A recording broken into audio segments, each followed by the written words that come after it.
मोहतरम नादिरीन व सामिईन, हमारे नबी सल्लल्लाहु अलैहि वसल्लम के ताल्लुक़ से एक ऐसा वाक़या कि जिसको पढ़ा जाता है या सुना जाता है तो खुशी भी होती है और बेइख्तियार आंसू भी निकल आते हैं। और वाक़या कुछ ऐसा है कि एक मरतबा आपके चचा हज़रत अबू तालिब मुल्क शाम के सफ़र पर जा रहे थे। आपने सुना होगा पहले लोग मक्के में रहने वाले ख़ास तौर से मुल्क शाम का सफ़र किया करते थे और ये सफ़र जो हुआ करता था ये तिजारती सफ़र हुआ करता था। तिजारत के सफ़र पर जाते थे, वहाँ जाकर कुछ अपना साजो सामान बेचा करते थे, वहाँ से कुछ सामान ख़रीद कर लाते थे, वो कुछ रास्ते में आते हुए बेचते थे, कुछ मक्के में बेचा करते थे। ये उनका एक कारोबार था, एक तिजारत, एक बिजनेस था। एक मरतबा जब आप सफ़र पर जा रहे थे तो रसूलुल्लाह सल्लल्लाहु अलैहि वसल्लम को भी साथ ले लिया। आपकी उम्र उस वक्त महज 12 साल थी। इतना लंबा सफ़र और 12 साल का बच्चा साथ में ले लिया, इसकी क्या वजह थी? इसकी वजह यह थी कि ये मेरा भतीजा है। बाप का साया उस वक्त उठ गया था जब ये अपनी माँ के पेट में था और माँ का साया 3-4 साल पहले उठ गया। तो अबू तालिब चाह कर के भी मक्के में छोड़ना नहीं चाहते थे। रसूलुल्लाह सल्लल्लाहु अलैहि वसल्लम को साथ ले लिया और मुल्क शाम के सफ़र पर निकल गए और मुल्क शाम पहुंच गए। जिस जगह ये मक्के से जाने वाला काफिला जो कुरैश लोगों का हुआ करता था, ठहरा करता था, जिस जगह वहां पर एक राहिब की इबादत घर था, इबादत खाना था और उस राहिब का नाम था बहीरा राहिब। और वो उसमें रहा करता था और वो अकेला नहीं रहता था बल्कि ईसाइयों के और भी उलमा उसमें रहा करते थे और उसमें दर्स भी होता था बाज़ाब्ता। लोग आते थे, राहिब को सुना करते थे, जो दूसरे उलमा वहाँ पर थे ईसाइयों को, उनको सुना करते थे। अब की बार ये काफ़िला जो पहुँचा है कि जिस काफ़िले में अबू तालिब भी हैं और रसूलुल्लाह सल्लल्लाहु अलैहि वसल्लम जिनकी उम्र उस वक्त महज 12 साल थी जब ये वहाँ पहुँचे, तो जो बहीरा राहिब था उसने देखा कि ये काफ़िला आया है मक्के से, कुरैश लोगों का है। लेकिन उस राहिब ने क्या देखा कि एक बादल का टुकड़ा है और सारे लोगों को छोड़कर वो बादल का टुकड़ा सिर्फ 12 साल के बच्चे को साया दे रहा है। उसको पर साया क्या हुआ है? और जब वो काफिला और उस काफिले में रसूलुल्लाह सल्लल्लाहु अलैहि वसल्लम एक दरख्त के नीचे आए तो वही बादल दरख्त को साया दे रहा है। यानी एक तो दरख्त का साया काफिले वालों के ऊपर और दरख्त के ऊपर बादल का साया। तो ये जब अजीब गरीब चीजें देखी तो बहीरा राहिब ने पूरे काफिले वालों की दावत कर दी।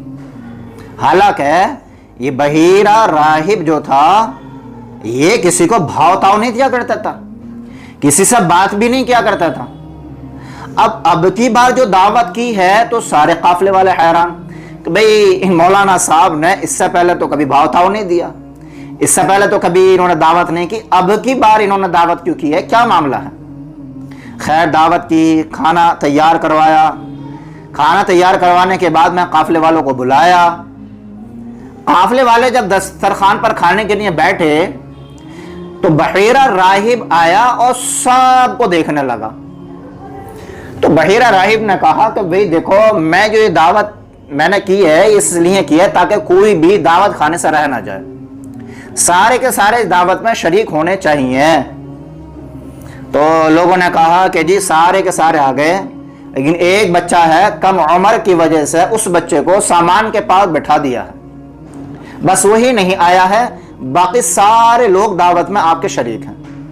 तो बहीरा राहिब ने कहा भाई ये तो बड़ी गैर माकूल बात है और बड़ी ये तो बेरहमी वाली बात है कि सारे के सारे शरीक हो गए, आज़ाद गुलाम बड़े छोटे सारे के सारे, और एक बच्चे को वहां छोड़ आए।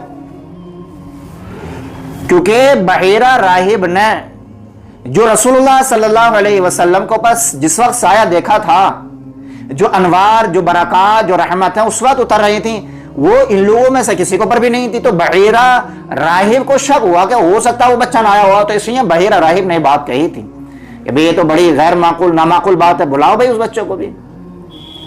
تو اسی قافلے میں حضور صلی اللہ علیہ وسلم کے ایک چچا اور تھے جن کا نام حارث تھا. یہ بھی آپ صلی اللہ علیہ وسلم کے چچا تھے. حارث بن عبد المطلب, ابو طالب کے بھائی تھے. تو حارث نے کہا بھئی بات ٹھیک ہے, اور ہم بھی اپنے آپ کو ملامت کر رہے ہیں کہ ہم اپنے بھتیجے کو وہاں چھوڑ آئے, ایک معصوم بچے کو وہاں چھوڑ آئے سامان کی حفاظت کے لیے, اور ہم یہاں پر کھانے پھیل رہے ہیں. تو رسول اللہ صلی اللہ علیہ وسلم کے چچا حارث وہاں سے اٹھ کے گئے حضور صلی اللہ علیہ وسلم کے پاس, اور آپ کو گود میں اٹھا کر لے کے آئے اور لا کر کھانے پر بیٹھا دیا. جب کھانے پر بیٹھا دیا تو بحیرہ راہب حضور کے پاس آیا اور آپ سے بات کرنے لگا. بات کرتا رہا. پھر کہا کہ دیکھو بچے, میں آپ سے جو سوال کروں گا میں تمہیں لات و عزا کی قسم دے کر پوچھتا ہوں, سچ سچ بتانا. حضور صلی اللہ علیہ وسلم نے فرمایا لات و عزا کی قسم دے کر نہ پوچھو, اللہ کی قسم دے کر پوچھو. تو اللہ کی قسم کہ میں اللہ کی قسم دے کر پوچھتا ہوں, جو میں پوچھوں گا وہ بتانا. رسول اللہ صلی اللہ علیہ وسلم نے کہا جو پوچھنا ہو بے کھٹک بے جھجک پوچھو اور میں صحیح صحیح بتاؤں گا بالکل.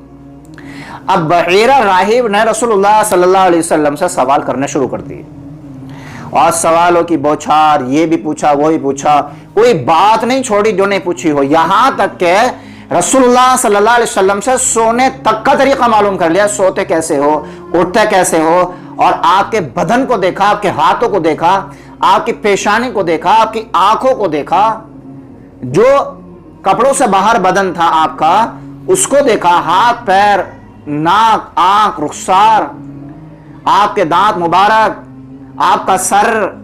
یہاں تک بات ہے دیکھتے دیکھتے وہ کمر, سر کا جو پچھلا حصہ ہے یہ بھی دیکھا, اور یہ جو دونوں مونڈوں کا حصہ ہے, یہ جو دونوں مونڈوں کے بیچ کا حصہ ہے, دونوں کاندھوں کے بیچ کا, یہ بھی کپڑا ہٹا کر کے دیکھا. اور جب یہ ہٹا کر کے دیکھا تو یہاں مہر لگی ہوئی تھی رسول اللہ صلی اللہ علیہ وسلم کے, اور مہر میں لکھا ہوا تھا محمد رسول اللہ, نبوت والی مہر لگی ہوئی تھی وہاں پر. اور جب بحیرہ راہب نے رسول اللہ صلی اللہ علیہ وسلم کی مہر کو دیکھا تو بوسہ لے لیا, چوم لیا, اور آقا رسول اللہ صلی اللہ علیہ وسلم سے جو ساری باتیں پوچھیں وہ ساری باتیں تھیں جو بحیرہ راہب نے تورات, انجیل, آسمانی جو کتابیں اس وقت تھیں, اس وقت رسول اللہ صلی اللہ علیہ وسلم کی جو نشانیاں تھیں آخری نبی ہونے کی, وہ ساری نشانیاں رسول اللہ صلی اللہ علیہ وسلم کے اندر 12 سال کی عمر میں بحیرہ راہب نے پوچھ لی. اور بحیرہ راہب نے صرف پوچھی نہیں بلکہ دیکھ بھی لی اپنی آنکھوں سے. ساری چیزیں دیکھنے کے بعد میں جب یہ ساری چیزیں دیکھ رہا تھا بحیرہ راہب, تو ابو طالب کو شک ہوا کہ یار کہیں ایسا نہ ہو میرے بھتیجے کو یہ کوئی نقصان پہنچا دے. ابو طالب رسول اللہ صلی اللہ علیہ وسلم کے پاس آئے, وہیں بحیرہ راہب بھی تھا. وہاں آئے تو آ کر حضرت ابو طالب نے رسول اللہ صلی اللہ علیہ وسلم کو باہوں میں لے لیا. تو بحیرہ راہب نے کہا کہ یہ کون ہے؟ ابو طالب نے کہا یہ میرا بیٹا ہے. بحیرہ راہب نے کہا یہ تیرا بیٹا نہیں ہو سکتا, یہ تیرا بیٹا نہیں ہو سکتا, میں کتابوں میں کچھ اور پڑھ چکا ہوں. تو ابو طالب نے کہا یہ میرا بھتیجا ہے. ہاں آئی نا بات صحیح. پھر کہا ان کے ابا کا کیا ہوا, ان کے باپ کہاں ہیں, والد کہاں ہیں ان کے؟ کہا جب یہ اپنی ماں کے پیٹ میں تھے پیدا بھی نہیں ہوئے تھے, جب بھی یتیم ہو گئے تھے. کہ والدہ کا کیا ہوا, کہ کچھ سال پہلے, کچھ عرصے سے پہلے ان کا بھی انتقال ہو گیا. یہ ساری نشانیاں وہ تھیں جو بحیرہ راہب رسول اللہ صلی اللہ علیہ وسلم کے بارے میں اپنی کتابوں میں پڑھ چکا تھا. اب بحیرہ راہب نے ابو طالب سے معلوم ہے کیا کہا؟ بحیرہ راہب نے کہا کہ اگر اچھائی اور بھلائی چاہتے ہو اور اپنے بھتیجے کی حفاظت کرنا چاہتے ہو تو ملک شام لے کر مت جانا اسے. نہیں, ملک شام کیوں نہ لے کے جائیں؟ اس لیے کہ میں نے اپنی کتابوں میں پڑھا ہے جو آخری نبی ہوگا जिस पर नबूवत का दरवाज़ा बंद किया जाएगा, वो सारी निशानियां मैंने पहचानी हैं, और ये पूरी कायनात का सरदार होगा, आखिरी नबी होगा। और ये भी मैंने पढ़ा है कि इसको यहूदी बहुत नुकसान पहुंचाएंगे, यहूदी नुकसान पहुंचाएंगे। तो यहूदियों के नुकसान से, यहूदियों की साजिशों से, उनकी हरकतों से, उनकी प्लानिंगों से अगर अपने भतीजों को बचाना चाहते हो, महफूज रखना करना चाहते हो, तो इनको साथ मत लेकर जाओ। और बहीरा राहिब ने ये बात भी कही कि मैं ये जो बता रहा हूं सब कुछ, ये मैं आपकी खैरख्वाही में बता रहा हूं, मैं मुझे लालच कुछ नहीं है। और मैंने ये किताबों में पढ़ लिया, अपनी आसमानी किताबों में जो सारी निशानियां तुम्हारे भतीजे के अंदर पाई जा रही है, इनको बचाओ यहूदियों की साजिशों से। कौन बता रहा है? ये राहिब बता रहा है। राहिब यहूदियों का आलिम बता रहा है, खुद यहूदियों के बारे में बता रहा है कि यहूदी इसे नुकसान पहुंचाएंगे बच्चे को, और मैं तुम्हारी खैरख्वाही में बता रहा हूं। ये मैं, मुझे कोई लालच नहीं है, बचाओ इसको यहूदियों की साजिशों से। अबू तालिब के तो कान खड़े हो गए। अबू तालिब ने उसी वक्त रसूलुल्लाह सल्लल्लाहु अलैहि वसल्लम को वहां से हटाया और वापस मक्के भेजा।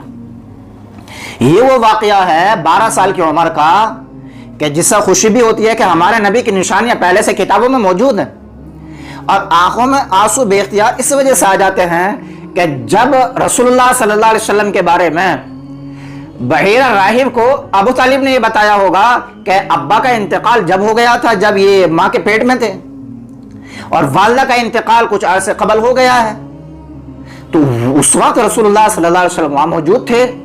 उस वक्त हमारे नबी पर क्या गुजरा होगा। ओहो, मेरे वालिद का साया दुनिया में आने से ही पहले उठ गया, जब मैं दुनिया में भी नहीं आया था, और वालिदा का साया भी उठ गया। जिसके वालिद ना हो, जिसकी माँ ना हो, क्या है उसके पास। लेकिन बहरहाल ये भी हमारे नबी के मुकद्दर था, ये भी इम्तिहान था, और ये भी अल्लाह को कायनात को दिखाना था कि देखो मैं अपने नबी को ऐसे बनाऊंगा कि ना बाप की ज़रूरत, ना माँ की ज़रूरत, खिलौने की ज़रूरत पड़ेगी चांद को खिलौना बना दूंगा, सैर व तफरी को ज़रूरत पड़ेगी दिल चाहेगा महराज पर बुला लूंगा, और अदब एहतराम इतना कि फरिश्ता जिब्राइल भी आए तो वो भी अदब एहतराम से बैठा आपके सामने। तो ये बड़ी बहुत बड़ी बात है कि 12 साल की उम्र में ये निशानियां रसूलुल्लाह सल्लल्लाहु अलैहि वसल्लम की। अब आखिर में एक बात मैं और बताता चलूं आपको कि बहीरा राहिब ने ये कहा कि इसको यहूदी नुकसान पहुंचाएंगे। तो यहूदियों की साजिशें हुई, आज तक हो रही हैं। आपको शहीद करना भी चाहा, कत्ल करना भी चाहा, और सहाबा को बड़े नुकसान पहुंचाए और बड़े बड़े इल्जाम लगाए, ये सारी बातें होती हुई आई हैं। अब मैं आखिरी बात ये बताना चाह रहा हूं कि जो कौम हमारे नबी की दुश्मन है वो हमारी खैरख्वाह कभी नहीं हो सकती। ये यहूदी जो है ये हमारे नबी के दुश्मन है, तो हमारे दोस्त हमारे खैरख्वाह कभी नहीं हो सकते। ये वहां से शुरू से चली आ रही है, विरासत में है हमारे नबी से।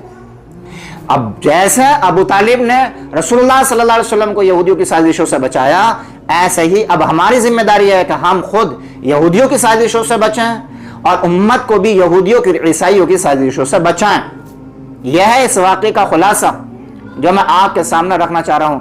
रबीउल अव्वल का महीना चल रहा है, रसूलुल्लाह सल्लल्लाहु अलैहि वसल्लम के नाम से मजलिस हो रही हैं, महफिलें मुनाकिद की जा रही हैं। तो कितना बड़ा जुल्म कर रहे हैं हम अपने नबी के साथ, कितनी बड़ी नाइंसाफी कर रहे हैं कि सिर्फ रबीउल अव्वल के महीने में अपने नबी को याद करेंगे, बाकी दिनों में याद नहीं करेंगे हम पूरे साल।